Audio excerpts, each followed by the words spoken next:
لیکن یہ کہ امام مہدی کی حکومت قائم کرنے کے لیے کون لوگ آئیں گے؟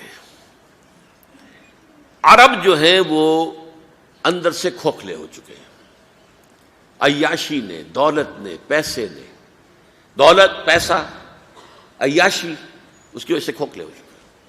یہاں میں آپ کو دو حدیثیں سنانا چاہتا ہوں۔ سنن ابن ماجہ کی روایت ہے حضرت ابو ہریرہ سے رضی اللہ تعالی عنہ، قال قال رسول اللہ صلی اللہ علیہ وسلم اذا وقعت الملاحم بعث اللہ بعثا من الموالی ہم اکرم العرب فرسا واجودہ سلاحا یوید اللہ بہم الدین، رواہ ابن ماجہ عن ابی ہریرہ رضی اللہ تعالی عنہ۔ جب ملاحم کا دور شروع ہوگا تو اللہ تعالیٰ اٹھائے گا ایک لشکر یا لشکروں پر لشکر موالی میں سے۔ موالی کون ہے؟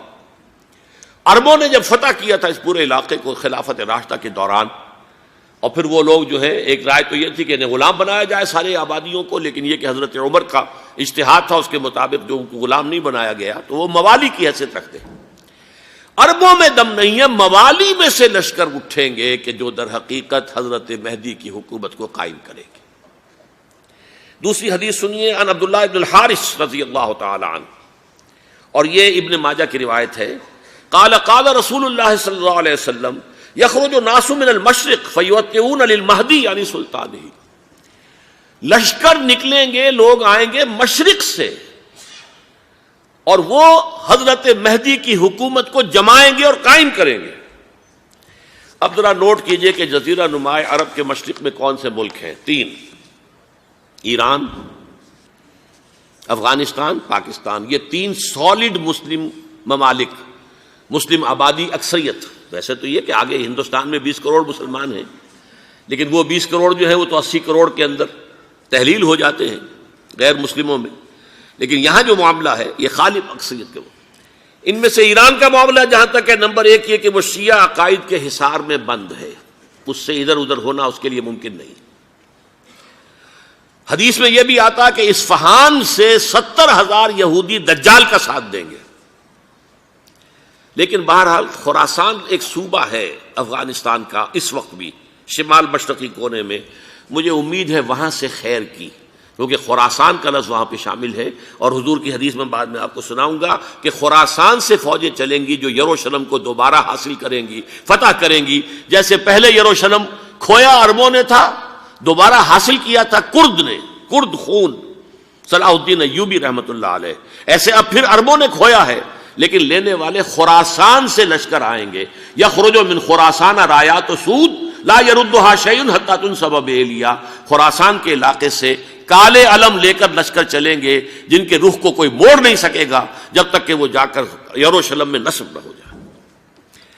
اس کے بعد نام آتا ہے پاکستان کا۔ یہ ہے میری اور آپ کی داستان، اور یہ ہے سبب جس کی وجہ سے کہ میں آپ سے یہ گفتگو کر رہا ہوں۔ اصل میں تو کس لیے؟ محض ایک علمی استفادہ، محض اپنی بات آراء کو ظاہر کرنے کا شوق نہیں، بلکہ یہ کہ اپنی ذمہ داری ہم پہچانے کہ ہم کس مقام پر کھڑے ہیں۔ دیکھیے، اس پاکستان کے بارے میں یا ہندوستان کے بارے میں علامہ اقبال نے کہا تھا اپنے ترانہ ملی میں، میر عرب کو آئی ٹھنڈی ہوا جہاں سے، میرا وطن وہی ہے، میرا وطن وہی ہے۔ اور مجھے بتایا گیا کہ سنن ابی داؤد میں یہ روایت موجود ہے کہ حضور نے فرمایا کہ ہندوستان کی طرف سے مجھے ٹھنڈی ہوا آتی، اگرچہ مجھے وہ حدیث ابھی نہیں ملی ہے، لیکن حزب التحریر کا ایک کارڈ مجھے ملا تھا، تو اس میں اس حدیث کا اور اس میں ابو داؤد کی روایت کا حوالہ موجود تھا۔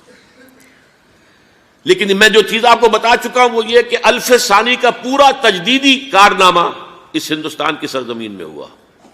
مجدد الف ثانی شیخ احمد سرندی، شاہ ولی اللہ دہلوی، سید احمد بریلوی، وہ تو ہمارے پاکستان میں آ کر جو ہے ان کا خون جذب ہوا ارض پاکستان میں۔ پھر شیخ الہند مولانا محمود حسن۔ تحریک خلافت چلی تو صرف ہندوستان میں چلی اور کہیں نہیں چلی۔ آزادی کی تحریک چلی پوری دنیا میں، وہ نیشنلزم کی بنیاد پر چلی، ملے نیشنلزم، عرب نیشنلزم، ترک نیشنلزم۔ ہمارے ہاں چلی تو اسلام کے نام پر، پاکستان کا مطلب کیا؟ لا الہ الا اللہ۔ پھر پاکستان قائم ہوا معجزے کے طور پر، بلکہ نازل ہوا ہے لیلۃ القدر میں، انا انزلناہ فی لیلۃ القدر، جیسے قرآن نازل ہوا لیلۃ القدر میں، یہ پاکستان بھی نازل ہوا لیلۃ القدر میں۔ اس کا برقرار رہنا ابھی تک معجزہ ہے. ہندو یہ سمجھتا تھا، کانگریس سمجھتی تھی کہ جھٹپٹ ختم ہو جائے گا. پھر یہ کہ اس کا قرارداد مقاصد کا پاس ہو جانا، مزید بھی اور اضافی دفعات دستور میں آ جانا، اب کمرشل انٹرسٹ کو ربا قرار دے کر حرام قرار دینا، یہ سارے لینڈ مارکس ہیں کہ جو اشارہ کر رہے ہیں کسی چیز کی طرف، معاملہ کدھر جا رہا ہے.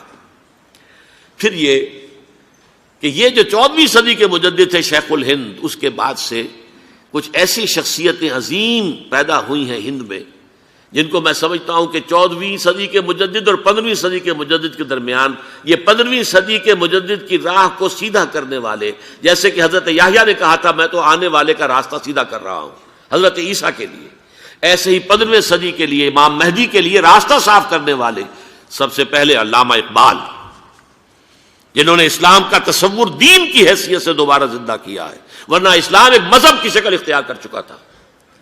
پھر مولانا مودودی، مولانا ابوالکلام آزاد حکومت الہیہ کے نعرے کے ساتھ میدان میں آئے. یہ اقبال نے جو تصور پیش کیا تھا اس پر عملی جد و جہد کے لیے حزب اللہ قائم ہوئی. نوٹ کر لیجئے 11 برس کا فرق ہے عمر کا علامہ اقبال کے اور ابوالکلام کے. اور 1913 میں جب حزب اللہ قائم کی ہے اس وقت علامہ اقبال کی ملی شاعری اپنے عروج کو پہنچ چکی تھی. پھر یہ کہ علامہ اقبال کے بعد تعمیل جو ہے اس کام کی وہ ابوالکلام نے کی، لیکن روایتی علماء نے کی شدید مخالفت کی وجہ سے وہ بددل ہو کر چھوڑ گئے، کانگریس میں شامل ہو گئے، بساط جو ہے حزب اللہ کی انہوں نے لپیٹ دی. پھر مولانا مودودی آئے، انہوں نے وہ ڈور جو ہے اس کا سرا تھاما، جماعت اسلامی قائم کی حکومت الہیہ ہی کے قیام کے لیے. اگرچہ میرے نزدیک یہ کہ وہ انتخابی اور ایک قومی سیاست کی ایک جماعت بن کر پاکستان میں جو ہے دلدل میں پھنس گئی ہے، اب ہم اس کی کوشش کر رہے ہیں تنظیم اسلامی اور یہ تحریک خلافت جس کے تحت یہ جلسہ ہو رہا ہے. یہ ساری چیزیں وہ ہیں کہ آپ کو سوائے پاکستان کے اور کہیں نہیں ملیں گی پوری دنیا میں. معلوم ہوتا ہے کہ پاکستان کو بہت بڑا رول پلے کرنا ہے اس میں، اور اس کے ساتھ اب جمع کر لیجئے افغانستان کی عمارت افغانستان، اسلامی عمارت افغانستان قائم ہو چکی ہے. یہ پچھلے 20 سالوں میں جو کچھ وہاں ہوتا رہا ہے اس سے پہلے تصور نہیں ہو سکتا تھا. علامہ اقبال کے فرزند بھی دیکھ کر آئے ہیں، تو اگرچہ وہ خود میں سمجھتا ہوں کہ خاصے انہیں آپ لبرل کہیں، آزاد خیال کہیں، لیکن اس درجے متاثر ہو کر آئے تھے کہ انہوں نے یہ کہا افغانستان میں جو میں نے حالات دیکھے ہیں کہ اگر 2-4 اور مسلمان ملکوں کے اندر یہ نظام قائم ہو جائے تو پوری دنیا مسلمان ہو جائے گی. یہ سب کچھ کیسے ہو رہا ہے؟ یہ آنے والے دور کی جھلکیاں ہیں. Coming events are casting their shadows before. یہ سب بتا رہے ہیں کہ پاکستان افغانستان کو مل کر اس میں کوئی عظیم رول پلے کرنا ہے. اور اس کے ضمن میں اب میں علامہ اقبال کے بارے میں آخری بات کہہ رہا ہوں. علامہ اقبال کے بارے میں عام یہ خیال ہے، انہوں نے اپنے خطبات میں مہدی کا اور نزول مسیح کا، حالانکہ میں کل پڑھ رہا تھا مولانا سید احمد اکبر آبادی رحمۃ اللہ علیہ کا ایک مقالہ ان کا کہ علامہ اقبال نے ابن خلدون کے بارے میں یہ کہا ہے کہ مہدی کا اور نزول عیسیٰ کا دونوں کا انہوں نے انکار کیا ہے، حالانکہ ابن خلدون نے نزول عیسیٰ کا انکار نہیں کیا، صرف مہدی کا انکار کیا ہے. بہرحال علامہ اقبال نے خطبات میں انکار کیا ہے. لیکن یہ کہ اپنی شاعری کے اندر میں چیلنج کرتا ہوں کسی بڑے سے بڑے اقبال شناس کو، ان کا یہ شعر ذرا سنیے: خضر وقت از خلوت دشت حجاز آید بروں، کارواں زی وادی دور و دراز آید بروں.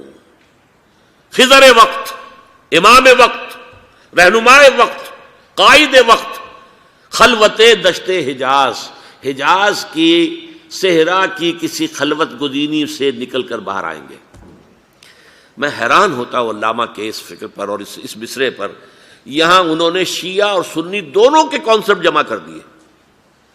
شیعہ کا کانسیپٹ یہی چھپے ہوئے کسی غار میں وہاں سے برآمد ہوں گے، اور ہمارا کانسیپٹ میں ام سلمہ رضی اللہ تعالیٰ عنہ کی حدیث سنا چکا، چھپے ہوئے ہوں گے وہ وہاں پر، مدینے سے نکل کر آ کر مکے میں چھپ جائیں گے. اس خانہ جنگی کی حالت میں لوگ ان کی طرف دیکھ رہے ہوں گے، سوچتے ہوں گے انہیں میدان میں آنا چاہیے، کوئی پارٹ پلے کرنا چاہیے، امت کی رہنمائی کرنی چاہیے، لیکن وہ چھپیں گے، وہ کارے ہوں گے، وہ اس ذمہ داری کو قبول نہیں کرنا چاہیں گے، جا کے چھپ جائیں گے مکے میں. وہاں سے مکے والے انہیں نکالیں گے، اور وہ کارے ہوں گے، انہیں بالکل یہ پسند نہیں ہوگا کہ یہ ذمہ داری اٹھائیں. تو خضر وقت از خلوت دشت حجاز آیت بروں، کارواں زی وادی دور و دراز آیت بروں. کارواں جو چلے گا ان کی مدد کے لیے اس وادی دور و دراز، اس زی عظیم وادی دور و دراز، یہ وادی سندھ ہے۔ وادی سندھ جو ہے ہم سمجھتے ہیں کہ صرف یہ پاکستان اور پنجاب جو ہے یہ اس میں شامل ہے، سندھ اور پنجاب نہیں، افغانستان کا پورا مشرقی علاقہ اس میں شامل ہے۔ جیسے دریائے جیلم سندھ میں جا رہا ہے، جیسے دریائے گلگت سندھ میں آ کر ملتا ہے، جیسے دریائے چناب اور راوی اور جیلم اور یہ سب جا رہے ہیں اور آ رہے ہیں، اسی طرح دریائے کابل کہاں سے آ رہا ہے، دریائے گومل کہاں سے آ رہا ہے، ٹوچی کہاں سے آ رہا ہے، یہ سارا جو ہے ڈرین جو ہو رہا ہے ایسٹرن جو ہے پارٹ آف افغانستان، یہ سب وادی ہے۔ اس وادی کے یہ دو حصے ہیں، ایک حصہ جو ہے یہ ادھر پاکستان میں ہے اور اسی وادی کا دوسرا حصہ جو ہے وہ افغانستان میں ہے۔ کارواں زی وادی دور و دراز آیت بروں، کارواں چلے گا یہاں سے، یخرج ناس من المشرق یؤتون للمہدی، یعنی سلطان ہی مشرق سے فوجیں چلیں گی کہ جو مہدی کی حکومت قائم کریں گی، اور یخرج من خراسان رایات و سود، اور خراسان سے سیاہ پرچم چلیں گے کہ جن کا رخ کوئی موڑ نہیں سکے گا، حتیٰ تنصب بإیلیا، یہاں تک کہ وہ جا کر یروشلم کے اندر نصب ہو جائیں گے۔ حضرات، میں ایک میری گفتگو کا حصہ باقی تھا لیکن میں اسے چھوڑ رہا ہوں، اس لیے کہ گلوبلائزیشن جو اس کی ہوگی، جو خلافت علی منہاج النبوہ کی تجرید کامل حضرت مہدی کے ہاتھوں عرب میں ہوگی، اس سے پہلے اس کے لیے محنت، کوشش، جد و جہد پاکستان اور افغانستان میں ہو چکی ہوگی جو اسے سپورٹ کرے گی اور وہاں جا کر حکومت قائم کرے گی۔ اس کے بعد گلوبلائزیشن کا جو مرحلہ اس کا ہے وہ حضرت مہدی کے ہاتھوں نہیں ہے، وہ حضرت عیسیٰ ابن مریم ان کے نزول کے بعد ہے، جن کے نزول کے بعد دجال کا خاتمہ ہوگا اور یہودیوں کا استحصال ہوگا۔ مسلمانوں پر بھی بڑی تکالیف عربوں پر آئیں گی، شدائد آئیں گے، لیکن یہ وہ میں حصہ ملتوی رکھتا ہوں کسی دوسری محفل اور کسی دوسری مجلس اور نشست پر۔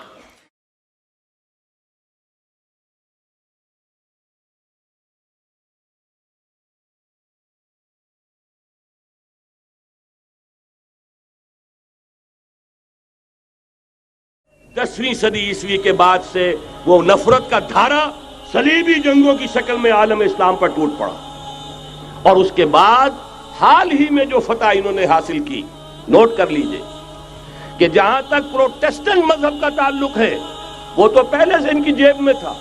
یہ ویسٹ کا لفظ آپ نے پڑھا ہوگا اور اخبارات میں آتا رہا خلیج کی جنگ کے دوران۔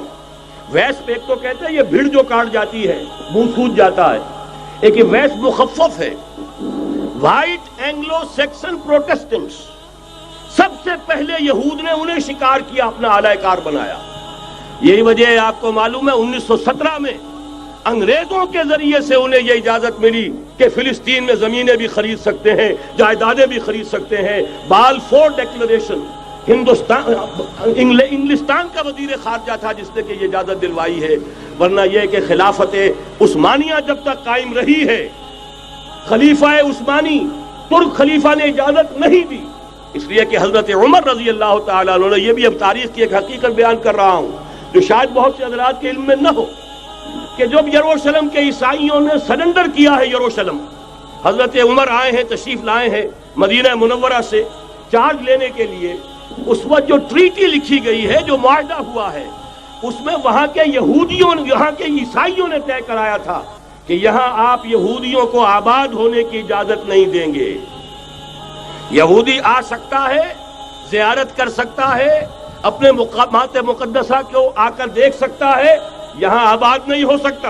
اور یہ کون شرط رکھ رہا ہے؟ عیسائی۔ اس وقت تک عیسائیوں کی دشمنی یہودیوں کے ساتھ اس درجے میں تھی، اور یہی حضرت عمر رضی اللہ تعالیٰ عنہ کی وہ شرط تھی کہ سلاطین عثمانیہ، خلفاء عثمانیہ نے بھی، حالانکہ یہودیوں نے بڑی سے بڑی رشوت دینے کی کوشش کی ہے، سلطان عبدالحمید خان کو یوں سمجھیے کہ سیم و زر سے خریدنے کی کوشش کی ہے، لیکن اس کے باوجود ان کا کہ جو فیصلہ حضرت عمر کر گئے تھے، جو کمٹمنٹ رضی اللہ تعالی عنہ ان کی ہے، میں اس سے سرے منہ انحراف نہیں کر سکتا۔ اصل میں اسی کی تو صدا ہے جو فری میسنری کے ذریعے سے خلافت کا خاتمہ کرایا گیا، کہ یہی سب سے بڑی رکاوٹ ہے۔ اگر خلافت ختم نہ ہوتی اور اگر کہیں جہاد کا اعلان خلیفہ عثمانی کی طرف سے ہو گیا ہوتا تو یہ کہی تھی بات، جب حضرت شیخ الہند رحمۃ اللہ علیہ جب یہ اسیری میں تھے مالٹا میں، تو وہاں کا انگریز کمانڈنٹ، اس نے چونکہ وہ کچھ مرید ہو گیا تھا یا کم سے کم عقیدت مند ہو گیا تھا، ایک روز حضرت شیخ الہند نے ان سے سوال کیا اس شخص سے کہ آپ لوگ ہماری خلافت کے پیچھے کیوں پڑے ہوئے؟ یہ تو بیمار تم خود کہتے ہو، یورپ کا مرد بیمار ترکی، آپ کو کیا ڈر ہے اس سے؟ آپ کیوں اس بیچاری خلافت کے در پہ ہیں؟ اس شخص نے جواب دیا تھا، مولانا اتنے بھول پن کے ساتھ بات نہ کیجئے، ہم بھی جانتے ہیں آپ بھی جانتے ہیں، اگر کہیں خلافت عثمانیہ کی طرف سے جہاد کا اعلان ہو گیا تو پورے عالم اسلام سے لاکھوں مسلمان اپنے سروں سے کفن باندھ کر نکل آئیں گے۔ آج اس گئے گزرے دور میں بھی اس کمزور اور یوں سمجھیے کہ نام نہاد خلافت کے اندر اتنی جان ہے، اتنی طاقت، لہذا اس کو ختم کیا گیا۔ اور ختم کرایا گیا کن کے ذریعے سے؟ وہ جو مسلمان کہلاتے ہیں تھے فری میسن، مصطفیٰ کمال پاشا فری میسن، اور اس کے ذریعے سے انہوں نے سارے کام جو کروائے وہ در حقیقت اپنی سازشوں کے ذریعے سے اور مسلمانوں کو استعمال کر کے کروائے۔ بہرحال بات لمبی ہو رہی ہے۔ پہلی بات تو یہ ہے کہ وہی نقشہ اس وقت کا آج بھی ہے جہاں تک یہودیوں کا تعلق ہے، لیکن فرق یہ واقع ہو گیا کہ اس وقت عیسائی یہودیوں کے تابع نہیں تھے، بلکہ عیسائیوں اور یہودیوں کے مابین دشمنی تھی۔ آج یہودی عیسائیوں پر مسلط ہو چکا ہے، فرنگ کی رگے جاں پنجے یہود میں ہے، اور آج کے فرنگ کا لیڈر امریکہ ہے۔ امریکہ کا صدر یوں سمجھیے کہ وہ ان یہودیوں کا غلام ہے، مجال نہیں کہ ان کی مرضی سے ادھر سے ادھر ہو جائے، اور اگر کوئی غلطی سے ادھر سے ادھر ہو جائے تو اس کا پتہ چاک ہو جائے گا۔ آپ دیکھیے کیا حشر ہوا ہے بش کا، حالانکہ بہت بڑا ہیرو بن کر نکلا تھا گلف وار سے، لیکن ذرا سا ایک بیان دے دیا تھا کہ جو اسرائیل کو پسند نہیں آیا، تو جو الیکشن میں چاروں شانے چت ہوا ہے اس کا جو حشر ہوا ہے وہ دیکھ لیجیے۔ تو پہلی بات تو یہ سمجھ لیجیے کہ آج بھی یہودی یہ نیو ورلڈ آرڈر ہے، نیو ورلڈ آرڈر، اور اس میں عیسائی دنیا اس کی اعلی کار ہے۔ اب صورتحال کیا ہے؟ عیسائی دنیا، میں ایک بات بتا رہا تھا بیچ میں رہ گئی، کہ جہاں تک پروٹیسٹنٹ عیسائی تھے وہ تو پہلے ان کے ہاتھ میں تھے، حال ہی میں انہوں نے جو فتح حاصل کی ہے وہ کیتھولک عیسائیت کو بھی اپنے ہاتھ میں لے لیا ہے۔ چنانچہ پوپ صاحب نے فرمان جاری کر دیا ہے کہ ہمارے خداوند یسوع مسیح کے قتل کی ذمہ داری ان یہودیوں پر نہیں ہے، بری کر دیے گئے۔ 1900 برس کے بعد، بلکہ 2000 برس کے قریب ہو گئے، انہیں ایگزونریٹ کر دیا گیا، ایبسالو کر دیا گیا، ان پر ذمہ داری نہیں۔ نتیجہ یہ نکلا ہے کہ ابھی چند مہینے پہلے جو مذاکرات صلح کے ہو رہے تھے، جن میں یاسر عرفات بھی تھے اور یہ اسحاق رابین گیا ہوا تھا واشنگٹن، وہاں سے واپس آیا ہے تو روم میں رک کر پاپائے روم سے ملاقات کر کے تشریف لائے ہیں، انہیں دعوت دی ہے کہ یروشلم آئیے، اور ویٹیکان نے تسلیم کر لیا ہے اسرائیل کو، اور ویٹیکان کا اب جو ہے ایک ایمبیسی، اس کا جو ہے سفارت خانہ وہ یروشلم میں بننے والا ہے، اور پوپ صاحب بھی وزٹ کرنے والے ہیں۔ گویا کہ یہ گٹھ جوڑ اب مکمل ہو چکا، اب کہیں اس میں کوئی کمی نہیں رہی۔ اس یونائٹڈ فورس کے ساتھ یہ نیو ورلڈ آرڈر اس وقت عالم اسلام پر حملہ آور ہے۔ اب اس میں نوٹ کیجئے کہ اس وقت کی فضا ہے کیا۔ عالم اسلام میں سے عالم عرب ان کے شکنجے میں جا چکا، کیوں بنا کر کھڑے ہوئے ہیں اسرائیل کو ماننے کے لیے اور سر تسلیم خم کرنے کے لیے۔ انہیں بلا کر میڈرڈ میں پیش کیا گیا یہودیوں کے سامنے کہ تم جن کے ساتھ ایک ٹیبل پر بیٹھنے کو تیار نہیں تھے، میڈرڈ میں آؤ، آؤ اپنا قبرستان دیکھو، یہ اسپین کی سرزمین جہاں تم نے 800 برس حکومت کی تھی، یہ تمہارا قبرستان، یہاں آؤ اور بیٹھو اور ان کے ساتھ بات کرو۔ گئے تھے کہ نہیں تمام فرنٹ لائن سٹیٹس میڈرڈ میں؟ حالانکہ کوئی بین الاقوامی کانفرنس کبھی میڈرڈ میں نہیں ہوئی، یا تو یہ واشنگٹن میں، بعد میں وہ سارے معاملات واشنگٹن میں چلے، شروع وہاں سے کیا۔ اس لیے کہ نیوز ویک کا کچھ عرصے پہلے کور سٹوری جو تھی 1992 is the year of Spain. Why? 1592 was the year of the fall of Granada. 1492 میں 1492 میں غرناطہ کا سقوط ہوا، اور پورے آئیبیرین پیننسولا سے ایک ایک مسلمان بچہ بچہ نکال کر ختم کر دیا گیا، یا زندہ جلا دیے گئے، یا تہہ تیغ کر دیے گئے، یا جہازوں میں بھر بھر کر اور آپ کو معلوم ہے میڈیٹرینین کی حیثیت کیا ہے؟ خلیج ہے، ایک معمولی سی خلیج. ادھر سے اسپین کا ساحل قریب آ جاتا ہے، اسپین کے ساحل سے جہازوں میں بھرا اور نارتھ افریقہ کے ساحل کے اوپر پھینک کر آ گئے. پورے ہسپانیہ میں جہاں 800 برس مسلمان کی حکومت رہی، ایک بچہ بھی مسلمان نام کا موجود رہا. یہ تھا 1492 اور اب آیا تھا 1992. 1992 is the year of Spain. اسی لیے ورلڈ اولمپکس رکھے گئے، وہاں دلہن کی طرح سجایا گیا ہسپانیہ کو اور بلایا گیا، طلب کیا گیا، سمن کیا گیا تمام دول عرب کو، آؤ یہاں بیٹھو اور یہاں بیٹھ کر اپنے ان یہودی دشمنوں کے ساتھ مصالحت کی بات شروع کرو. بہرحال نوٹ کر لیجئے، عالم عرب جا چکا. کوئی دن کی بات ہے، میں سنسنی پیدا نہیں کرنا چاہتا، لیکن حالات اور واقعات سے نگاہیں بند کرنا بھی کوئی دانش مندی کی بات نہیں ہے. یہ ایودھیا کی مسجد شہید کی گئی، ابھی یہ ایک بہت بڑا مزار جو ہے شہید کیا گیا، اور اس کے ساتھ کئی مسجدیں شہید کی گئی. یہ سب کیا ہے؟ یہ مسلمانوں کی نفس دیکھی جا رہی ہے کہ کوئی غیرت اور حمیت نام کی کوئی شے باقی ہے. جیسے علامہ اقبال نے وہ نظم لکھی تھی عبد القادر روہیلا بڑا ظالم جفاجو کینہ پرور تھا، لیکن یہ کہ اس نے جو ایک ٹیسٹ لیا تھا کہ وہ جو عورتیں ہیں تیموری خاندان کی، ان میں کوئی رمق رہ گئی ہے؟ معلوم ہوا کہ نہیں، کہ غیرت نام تھا جس کا گئی تیمور کے گھر سے، ختم، غیرت نکل گئی. اسی طرح ایودھیا کی مسجد، اب چرار شریف، اور یہ کوئی دن کی بات ہے کہ اب مسجد اقصیٰ کا نمبر آیا کہ آیا. اس کے لیے پوری تیاریاں ہو چکی ہیں. یروشلم کا مشرقی حصہ خالی کرایا جا چکا ہے، اس کے اندر اب پورا تسلط یہودی کر رہے ہیں. یہاں تک کہ اب کہ یاسر عرفات صاحب نے بھی کچھ نہ کچھ جو ہے احتجاج کی بات کی ہے، حالانکہ اب تک ہر بات مان کر منقار زیر پر تھا. لیکن یہ کہ ایک وقت آتا ہے آخر کار اسے بھی کچھ بولنا پڑ گیا ہے.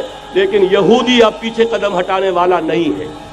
ان کا تھرڈ ٹیمپل، تیسری مرتبہ ہیکل سلیمانی تعمیر ہونا ہے. نوٹ کر لیجئے، ان کے لیے وہ وہی کچھ ہے جو ہمارے لیے کعبہ ہے. ان کے لیے ہیکل سلیمانی بالکل وہی حیثیت رکھتا ہے جو ہمارے لیے کعبہ. وہ ہیکل سلیمانی ایک مرتبہ پہلے نبوکدنضر کے ہاتھوں مسمار ہوا، پھر سن 70 عیسوی میں ٹائٹس کے ہاتھوں مسمار ہوا. سن 70 کے بعد آج 1995 میں کتنے برس ہو گئے؟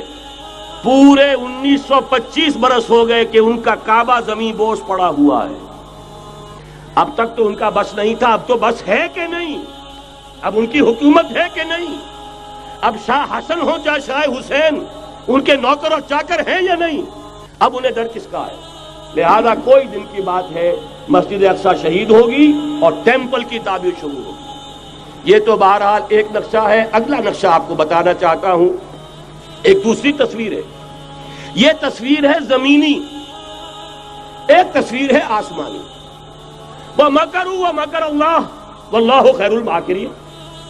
انہوں نے اپنی سی تدبیریں کی، اللہ نے اپنی تدبیر کی، اور ظاہر بات ہے اللہ کی تدبیر سے بہتر تدبیر کس کی ہوگی؟ چنانچہ یہودیوں کی سازشیں اس وقت بھی ناکام ہوئی تھی یا نہیں؟ ظاہر بات ہے جاء الحق وزهق الباطل ان الباطل کان زهوقا. لہذا یہ آیتیں دونوں اعلان کر رہی ہیں کہ یہودیوں کی سازشیں بالآخر ناکام ہوں گی اور دین حق کا بول بالا ہو کر رہے گا. یہ تو ان آیتوں سے ظاہر ہے. یریدون لیطفئوا نور اللہ بافواہہم واللہ متم نورہ ولو کرہ الکافرون. یریدون ان یطفئوا نور اللہ بافواہہم ویابى اللہ الا یتم نورہ ولو کرہ الکافرون. هو الذی ارسل رسولہ بالہدى ودین الحق لیظہرہ علی الدین کلہ ولو کرہ المشرکون. اللہ نے تو بھیجا ہی ہے اپنے رسول کو اس فیصلے کے ساتھ اور یہ ذمہ داری اور مشن دے کر کہ جو دین حق آپ کو دے کر بھیجا جا رہا ہے اسے غالب کیجئے، نافذ کیجئے، قائم کیجئے. اس مشن کے ساتھ بھیجا جا رہا ہے. اور وہ بہرحال آیا جاء الحق وزهق الباطل ان الباطل کان زهوقا. لیکن نوٹ کرنے کی بات یہ ہے، ذرا یہاں تھوڑا سا تحمل کے ساتھ غور کیجئے گا، کہیں میرے خلاف کوئی فتویٰ دینا شروع کر دیں. کیا حضور کا مقصد بعثت اس وقت مکمل ہو گیا تھا؟ ایک درجے میں ہو گیا کہ جزیرہ نما عرب پر اللہ کے نور کا بھی اتمام ہو گیا، اللہ کا دین بھی غالب ہو گیا. ہو گیا کہ نہیں ہو گیا؟ لیکن کیا محمد الرسول اللہ صرف عرب کے لیے بھیجے گئے تھے؟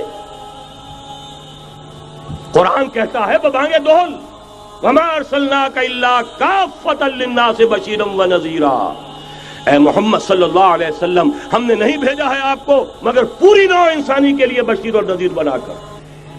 تو جان لیجئے کہ یہ مقصد بعثت محمدی صلی اللہ علیہ وسلم بتمام و کمال اس وقت پورا ہوگا جب کل عالم انسانیت پر، کل روئے ارضی پر اللہ کا دین اسی طرح غالب ہو جائے گا جس طرح کہ محمد رسول اللہ والذین معہ صلی اللہ علیہ وسلم ورضی اللہ تعالی عنہم اجمعین، ان کے ہاتھوں سے، ان کے ایثار سے، ان کی قربانیوں سے، جن کا نقشہ آپ کے سامنے مولانا کھینچ چکے ہیں، ان کے اثار، ان کی قربانیاں، ان کی محنت، ان کی جفاکشی، ان کی سرفروشی، ان کے جان تن من دھن لگا دینے کے نتیجے میں جیسے اس وقت غالب ہوا تھا کل روئے ارضی پر غالب ہوگا، تب کہیں جا کر مقصد بعثت محمدی مکمل ہوگا۔